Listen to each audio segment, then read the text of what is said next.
করছিলাম, করতে করতে ক্যামেরাটা আটকে গেল, জানি না কোনো প্রবলেম হবে হয়তো।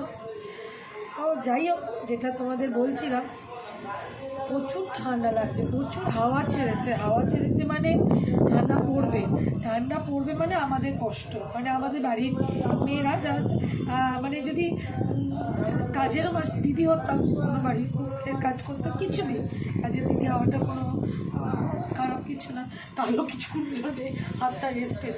এই হাত তো সারাক্ষণ চলতে থাকে, কোনোদিন রেস্টই পায় না। আমি ভাবি এবার যে হাতটা একটু রেস্ট দেবো, কিন্তু হয় না গো, যতভাবে গুছিয়ে রাখবো, আরেকটা কাজ গুছিয়ে রাখি, আরেকটা কাজ গুছিয়ে রাখি, আরেকটা কাজ গুছিয়ে রাখি, একটা পর একটা আসে, একটা পর একটা আসে। এখনও তো কড়াইশুঁটি, কচুরি, এটা ওটা, সেগুলো তো এখন তো এগুলো চলছে, মানে এত রকম চলছে যে চালাচ্ছে, মানে বিশেষ করে বাড়ির মহিলারা যে চালাচ্ছে, স্বামীদের ক্ষমতা আছে নিয়ে আসছে, কিন্তু ঠান্ডার মধ্যে না খুব কষ্ট হচ্ছে হাতের মধ্যে।